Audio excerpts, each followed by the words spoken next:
Halo, Assalamualaikum warahmatullahi wabarakatuh. Kembali lagi dengan aku Anggit Mustika di YouTube channelku.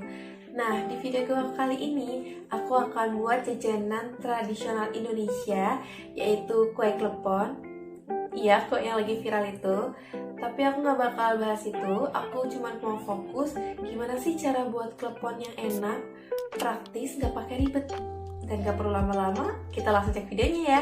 Selamat menonton!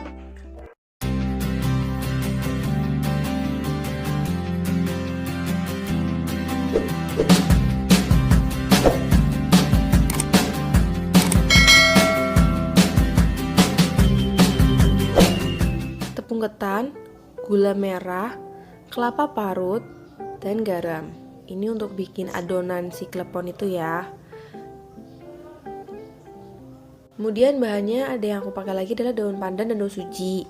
Untuk daun pandan, ini bedanya tuh dia lebih bertulang, bertekstur, nggak terlalu halus, dan warnanya juga nggak terlalu hijau pekat banget.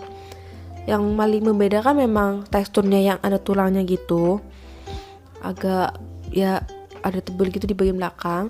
Beda dengan daun suji. Ini daun suji, dia warnanya lebih hijau pekat, teksturnya halus banget ini daunnya, gak ada tulangnya juga. Nah, bisa dilihat kan? Nah, ini perbedaannya. Nah, ini aku akan gunakan sebagai pewarna alami dan juga aroma alami untuk kue klepon. Nanti cara buatnya cuma tinggal di blender dan kita peras ambil airnya. Nah, ini jadinya seperti ini untuk pewarna daun sucinya. Yang sudah di blender, kita tambahkan air, kemudian kita peras ambil airnya saja. Kemudian jika udah diambil airnya, kita rebus sampai mendidih, kemudian siap pakai. Jadi ini untuk bahan buat adonan, tepung ketan, pewarna, dan garam. Kemudian ada gula merah sebagai isian, kita parut ya, atau kita sisir biar lebih halus, jadi kayak gini. Oke, pertama kita siapkan tepung ketannya 250, kemudian kita berikan garam di tengahnya. Ini kita tambahin garam biar agak gurih si adonan kue kleponnya itu. Kalau udah, kita tambahkan pewarnanya. Nah, kemudian ini dicampur hingga merata, hingga semua warna hijaunya itu tercampur, tidak ada tepung ketan yang putih-putih lagi, jadi sudah berubah warna menjadi hijau. Ini kita aduk sampai rata. Dan untuk informasi, ini kan kue klepon adalah jajanan tradisional, tidak menggunakan pengawet. Terus kemudian menggunakan kelapa parut sebagai toppingnya. Jadi sangat disarankan untuk langsung dikonsumsi, tidak untuk disimpan dalam jangka waktu yang lama. Kemudian untuk pewarnaan si kue klepon itu sendiri sebenarnya tergantung selera. Kalau emang kalian suka yang warnanya hijau banget, hijau jreng, berarti pewarnaannya bisa ditambah lebih banyak. Karena untuk pengalaman pribadi, warna pada saat diulen dan pada saat nanti direbus itu berbeda. Biasanya kalau pas perebusan warnanya akan 2-3 level lebih pekat dibanding pada saat adonannya baru diulen. Ini adonannya diulen sampai kalis ya. Kalis itu artinya tidak menempel atau tidak lengket lagi. Oke, kalau adonannya udah jadi, kemudian kita ambil sedikit adonannya, kita pipihkan tengahnya, kemudian kita isi dengan gula merah yang udah disisir. Kita tutup hingga rapat, kemudian kita bulat-bulatkan hingga bulat rapat. Seperti ini.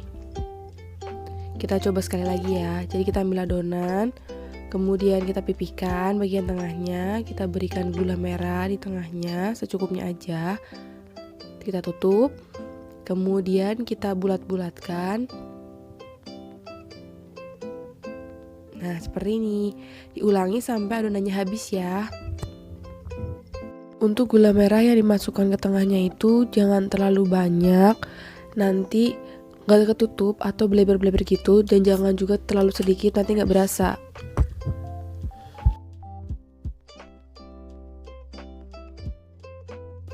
Nah, ini kalau udah jadi, udah dibulet-buletin semua, dari 250 bahan itu jadi 19 sampai 20 butir. Nah, kalau udah kita siapkan air untuk merebusnya ya.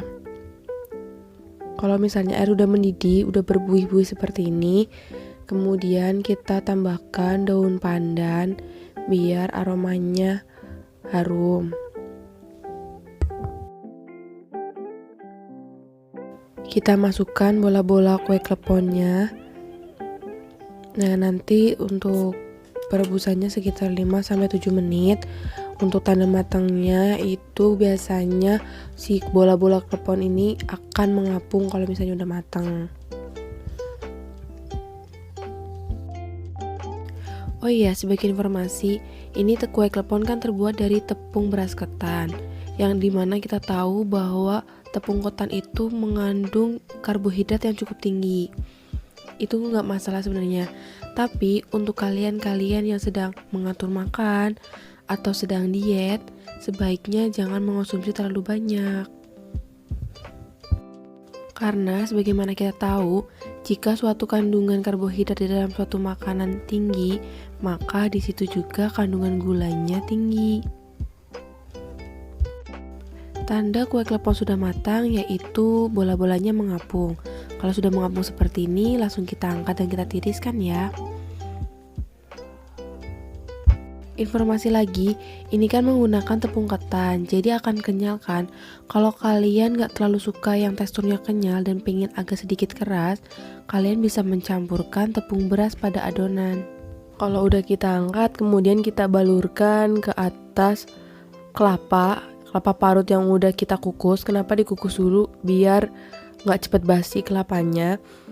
Nah, ini tuh aku dibalur-balurin. Kalau misalnya kalian gak pengen dibalur, cuma mau ditabur aja juga boleh kok.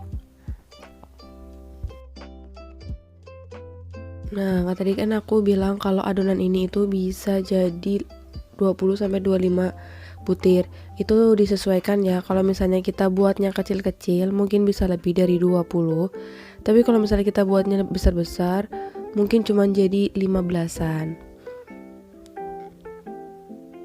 Jadi disesuaikan dengan ukuran yang kita mau ya.